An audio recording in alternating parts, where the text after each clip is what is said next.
Reddit Gamer's review of Super Mario Galaxy for Nintendo Wii. From the lighthearted charm of the Honey Hive Galaxy to Bowser's domain in the center of the universe, Super Mario Galaxy demonstrates its brilliance from start to finish. This is a game that at once embodies classic nostalgia and a bold new direction for the franchise. We believe it is the best Mario game to release in years. Now, ladies and gentlemen, join us as we take a closer look into the galaxy. Regarding the visuals, we have standard Mario fare. We're going to have vibrant colors, rounded edges, and you probably won't say wow, but you will be thoroughly impressed, and they definitely are adequate. Yeah, the graphics really aren't 360 material, but they're really pleasing to look at. They're generally well-rounded, as Sheik just said, and really just great all around. As you can see here, Mario's using a warp star. That's another thing we need to talk about. The level design is superb. Some of the best levels that you can possibly even imagine.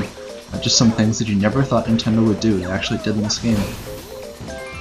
So this is the Toy Time Galaxy. It's one of many interesting galaxies. It's probably my personal favorite.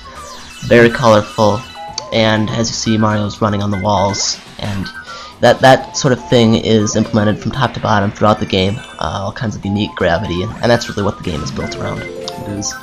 As you can see here, he's using the cursor to collect star bits. That's a big part of the game.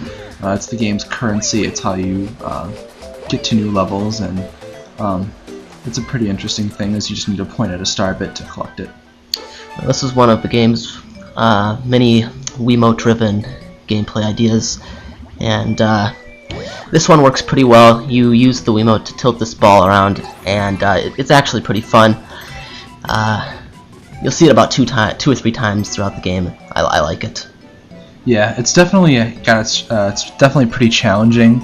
It controls pretty well. The challenging part just comes from how steep you want to turn the Wiimote. Now this one, not so much. This would have been much better with an analog stick, and it's a good concept, but the sensitivity is way too high, and you know, this doesn't look hard at all. You're just trying to stay on this water path. The level itself is very cool, and I like this idea, but it's just garbage. Definitely frustrating indeed.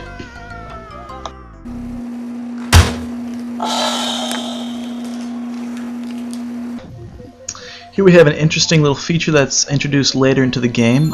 You're actually in a bubble as Mario, and you use the pointer and you press the A button to blow the bubble around, collect star bits, and make your way through the level. It's actually a very interesting little addition to the game and adds a lot to it.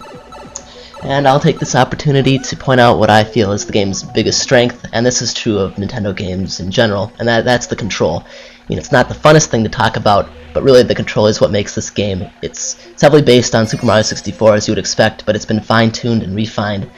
You can land, the long jump is back, which is great, and you can land it with pinpoint precision every single time. And also, this new spinning move replaces punches from Super Mario 64.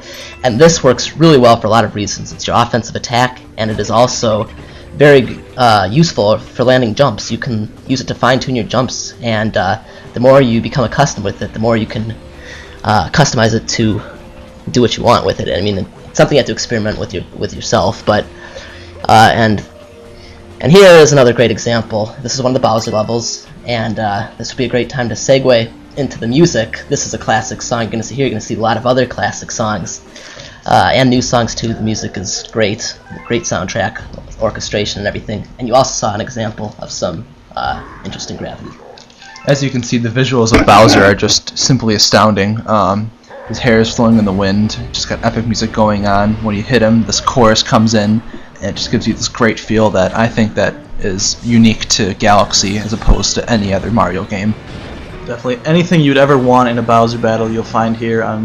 Everyone is pretty similar to the next, but each time you fight him it's a little different and brings in something great. Bosses in general are really cool. There's some levels that are completely dedicated to a single boss, like the fish boss right here. I actually don't know what it's called, but Like Bone or Fin or something. I think Bone Fin. Yeah, I think that's it. Nobody really cares. The point is, it's a pretty fun battle. You have to fire shells at them. Overall, I think the bosses are a step up. Swimming controls are good. Mario can ride a shell again, which allows you to go much faster than you could otherwise, and spinning is also very useful in swimming. So it's an improvement over Sunshine for sure. In the next scene, you're going to see purple coin collecting, and this is one of many types of comets in the game, and these are a different take on levels you've already beaten, and you get new stars this way, and this pretty much constitutes the gameplay for the latter half of the game. And it's a little bit of a drop in quality, but not much, and it's understandable that they would do this. One thing we didn't touch upon before is the overworld hub, and this is pretty much disappointing any way you look at it, because it merely serves as a transport from the worlds. Not a single star is to be found here, and it also serves as the only area where you can use this really awesome flying power-up. The controls for the power-up are great, but you can only use it to find a single mushroom, and otherwise you're just flying around pretty much nowhere. And comparing this to Super Mario 64's Castle or Sunshine's Isle Delfino, it's totally inferior. It's really just there as part of the story, which was also pretty disappointing. I think that in other Mario games, the story was even better. I mean, I guess it served its purpose. It's the reason why Mario's flying around the galaxy, and I guess you have to give it that you can't really think of a good explanation for that. Overall, it's just there. You shouldn't concern yourself with it, but I don't really think it detracts from the game.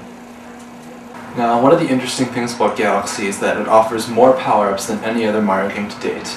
So, we're going to take a closer look into the power-ups themselves. The power-ups are 6 in number. The first you encounter is the B power-up, which you find in the game's second galaxy. It's sort of a throwback to Super Mario Bros. 3's raccoon suit, and in a similar fashion it allows you to fly around. Mario looks kind of fruity in it, but it's actually a lot of fun, and it controls well, and it allows for some gameplay diversity. The other thing that you can do with the B suit is climb honeycomb walls. You stick to them and you climb them, and this is also more fun than it looks and controls flawlessly. And also you can fly and climb as you see right here.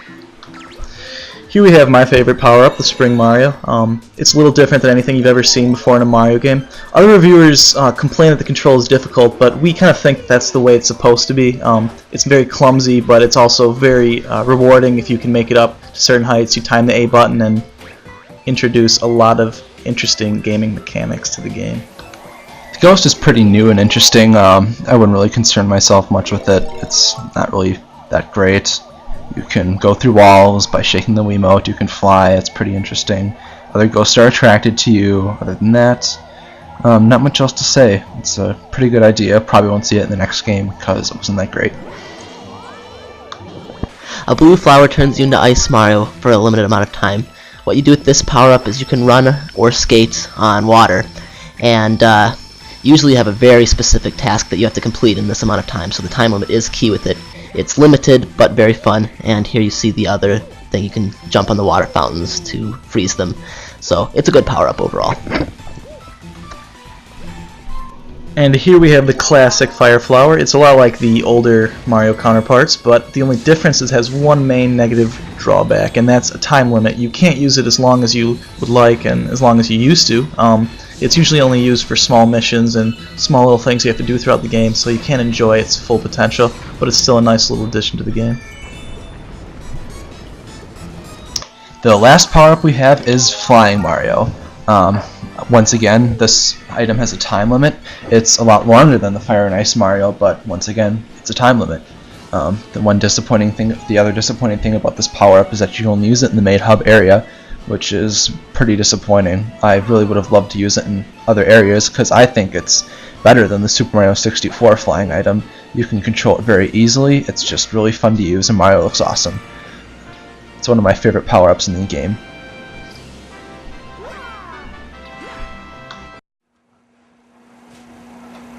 In the end, I give Super Mario Galaxy a perfect 10 out of 10 for its astounding gameplay and superb execution of a brilliant concept.